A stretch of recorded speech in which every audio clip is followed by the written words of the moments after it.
नमस्कार। आज हम समझने वाले हैं सीटीईटी मैथ्स पेडागोजी को, लेकिन एक बिल्कुल नए नजरिए से। हम बात करेंगे उस बड़े बदलाव की जो एनईपी 2020 और एनसीएफ लेकर आए हैं। एक ऐसा बदलाव जो मैथ्स पढ़ाने के तरीके को आप कह सकते हैं पूरी तरह से बदल रहा है। अब रटने का जमाना गया, जोर है कॉन्सेप्ट को समझने पर। तो चलिए इस सफर पर निकलते हैं और देखते हैं कि ये नई सोच आखिर है क्या।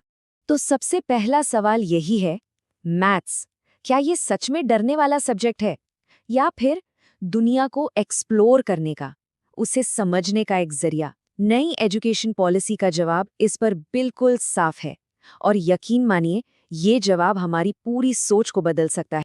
चलिए सबसे पहले बात करते हैं शिक्षा के नए खाके की, मतलब वो बड़ा बदलाव जो आया है। आखिर भारत की शिक्षा प्रणाली में इतना बड़ा बदलाव क्यों और कैसे आया, चलिए समझते हैं।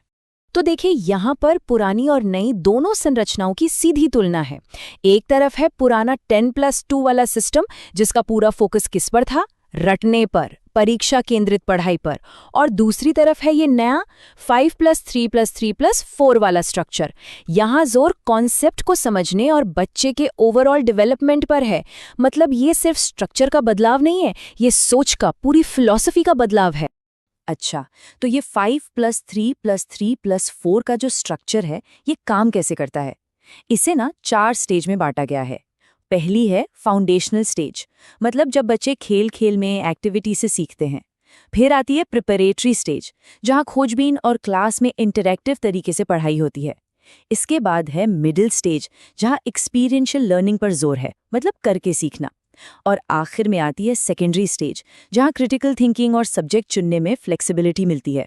चलिए अब बात करते हैं गणित की, यानी मैथ्स की। और ये सिर्फ नंबर्स के बारे में नहीं है, ये उससे कहीं ज्यादा है। देखते हैं कि इस नई सोच में मैथ्स को कैसे देखा जा रहा है। तो इस नए फ्रेमवर्क के हिसाब से गणित असल में है क्या? ये सिर्फ जोड़ घटाना नहीं है, ये एक कला है, एक विज्ञान है, पैटर्न को पहचानने और समझने का। सोचिए, चाहे वो नंबर्स का कोई सीक्वेंस हो, या प्रकृति में दिखने वाले डिज़ाइन हो, या फिर किसी डेटा में छिपा हुआ कोई ट्रेंड, हर जगह पैटर्न है। और इसी पैटर्न को समझना ही तो मैथ्स का असली सार है। इसे ऐसे भी समझ सकते हैं कि मैथ्स एक यूनिवर्सल लैंग्वेज है, एक ऐसी भाषा जो दुनिया को डिस्क्राइब करती है। प्रकृति के नियमों से लेकर आज की टेक्नोलॉजी तक सब कुछ इसी भाषा में लिखा है। तो ये सिर्फ एक सब्जेक्ट नहीं हुआ, ये दुनिया को देखने का एक नजरिया है, एक चश्मा है। और देखिए, इन सब का अंतिम लक्ष्य क्या है? लक्ष्य है गणित को एक ऐसी चीज बनाना जिससे डर नहीं बल्कि प्यार हो। एक ऐसा सब्जेक्ट जो बोझ न लगे, बल्कि एक मजेदार और जिंदगी भर साथ निभाने वाला जुनून बन जाए। पर सवाल ये है कि आज की दुनिया में ये मैथमेटिकल थिंकिंग इतनी जरूरी क्यों हो गई है? क्योंकि आज की जो बड़ी बड़ी फील्ड्स हैं, artificial intelligence, machine learning, data science, इन सब की नींव में यही सोच है। और बात सिर्फ टेक्नोलॉजी की नहीं है। एक जागरूक नागरिक बनने के लिए, सही फैसले लेने के लिए, उसके लिए भी तो लॉजिकल सोच चाहिए, है ना? तो अब ये तो साफ है कि मैथ जरूरी है। तो फिर इसे सिखाने के मुख्य लक्ष्य क्या होने चाहिए? एनसीएफ ने इसके लिए 5 बिल्कुल क्लियर गोल्स बताए हैं। चलिए एक एक करके इन्हें देखते हैं। तो ये 5 लक्ष्य हैं। सबसे पहला, बेसिक न्यूमरेसी, मतलब हर बच्चे को गिनती और नंबर्स की समझ हो।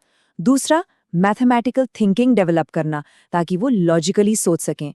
तीसरा है प्रॉब्लम सॉल्विंग एबिलिटी, मतलब मैथ्स का इस्तेमाल असली दुनिया की प्रॉब्लम्स को सॉल्व करने में कर सकें। चौथा, मैथमेटिकल इंट्यूशन, यानी अंदाजा लगाने और अलग अलग एंगल से प्रॉब्लम को देखने की क्षमता।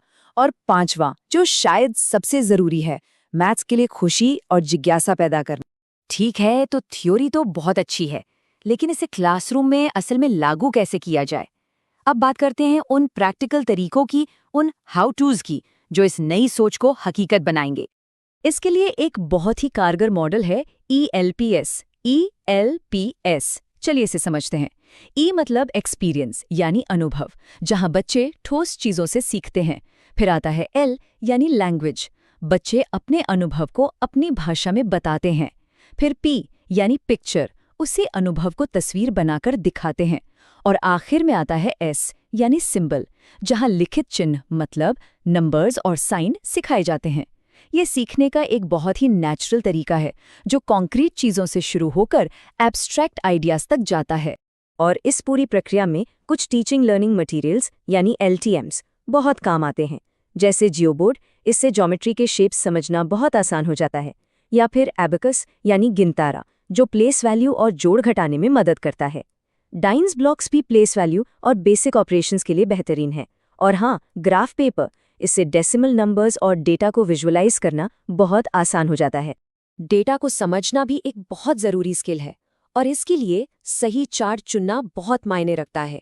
जैसे अगर अलग अलग चीज़ों की तुलना करनी है तो बार ग्राफ सबसे अच्छा है। अगर समय के साथ कोई बदलाव दिखाना है तो लाइन ग्राफ काम आता है। किसी पूरी चीज़ के हिस्सों को मतलब परसेंटेज को दिखाने के लिए पाई चार्ट बेस्ट है, और छोटे बच्चों के लिए पिक्टोग्राफ सबसे सरल और आकर्षक तरीका है। अब आते हैं एक बहुत ही खास टॉपिक पर जो एग्जाम के लिहाज से भी काफ़ी ज़रूरी है, ज्यामितीय सोच के स्तर। यहाँ हम बात करेंगे वैन हीले थ्योरी की। ये थ्योरी हमें बताती है कि बच्चे ज्योमेट्री को स्टेप बाय स्टेप सीखते कैसे हैं। तो वैन हीले ने इसके 5 लेवल बताए हैं। देखिए, लेवल 0 पर बच्चे सिर्फ शेप्स को देखकर पहचानते हैं, जैसे ये गोल है। लेवल 1 पर वो शेप्स की प्रॉपर्टीज बताने लगते हैं, जैसे इसकी 4 साइड्स हैं। लेवल 2 पर वो प्रॉपर्टीज में रिलेशन बनाने लगते हैं, जैसे स्क्वायर भी एक रेक्टेंगल होता है। लेवल 3 पर वो थ्योरम और प्रूफ समझने लगते हैं।